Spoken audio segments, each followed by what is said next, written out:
Hello everyone, কেমন আছো তোমরা সবাই? আশা করছি সবাই ভালো আছো।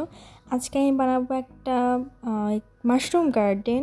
আমি মাশরুম গার্ডেন বানানোর জন্য সবার ফার্স্টে এখানে ব্রাউন কালার বের করে নিচ্ছি।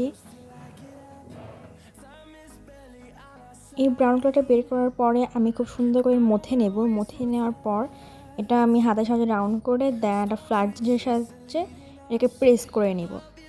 এরপর আমরা এখানে ব্ল্যাক কালার বের করে নিব।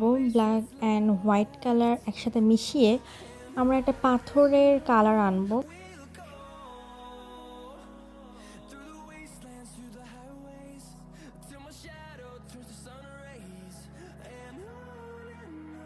আমার এইবারের ক্লেগুলা একদমই ভালো ছিল না, একটু শক্ত শক্ত মতো ছিল, যার কারণে আমার কাজ করতে অনেক বেশি প্রবলেম হচ্ছিল। এই যে আমার দেখতেই পাচ্ছেন যে এত পরিমাণে শক্ত ছিল যে আমি মিক্সই করতে পারতেছিলাম না।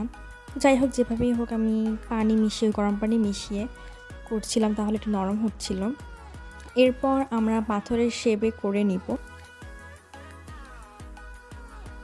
পাথরের শেপে করার জন্য ফার্স্টেই একটা লম্বা করে বানিয়ে নিয়েছি। এরপর আমরা একটা ইঞ্চি কাটার বা কিছুতে কেটে নেব। কেটে নেওয়ার পর আমার পাথরের শেপ একটা বড় একটা ছোট এরকম করে আমরা বানিয়ে নিব। তাহলে আমাদের একটা রিয়েলিস্টিক ফিল আসবে, দেখতে মনে হবে রিয়েলিস্টিক। এভাবে করে আমি বাকিগুলো বানিয়ে নিব।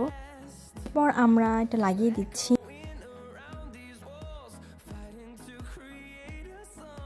এরপর আমরা যেহেতু মাশরুম গার্ডেন বানাবো, মাশরুম তো অবশ্যই লাগবে। মাশরুম বানানোর জন্য মাশরুমের যে মাথা, সেই মাথা বানানোর জন্য আমরা এখানে রেড কালার বের করে নিচ্ছি। এটা ইউজুয়ালি আমি ঢং করে বের করি। এরপর আমরা বানিয়ে নিচ্ছি। প্রথমটা অতটাও সুন্দর হয়নি, নেক্সটটা আমি চেষ্টা করেছি সুন্দর করার জন্য, বানিয়ে নিচ্ছি।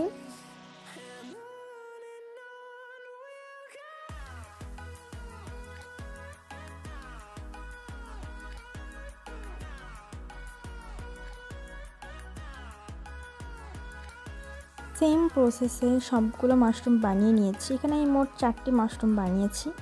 এরপর মাশরুমের ওপরে যে ডটগুলো থাকে সেইগুলো দেওয়ার জন্য আমি এখানে একদম হালকা যে স্পার্কলের মধ্যে থাকে না, পিঙ্ক পিঙ্ক মতো, ওই কালারটা দিয়ে আমি রাউন্ড করে দিয়ে দিয়েছি। এটা দেওয়ার ফলে আরও বেশি রিয়েলিস্টিক লাগছিল। এরপর আমরা মাশরুমের যে লম্বা যে দেহটুকু থাকে সেটুকু দিয়ে দিচ্ছি। এরপর আমরা একে একে সবগুলো লাগিয়ে দিচ্ছি। লাগানোর সময় আমার এটা একদমই লাগছিল না, কারণ এটা শুকিয়ে গিয়েছিল। পরে কোনো মতে আঠা দিয়ে লাগিয়ে নিয়েছি। এরপর আমরা চারিপাশে একটু ঘাস দিয়ে দিচ্ছি।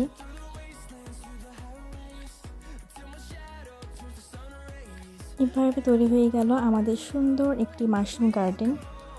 লাইক, কমেন্ট, শেয়ার করতে ভুলবে না।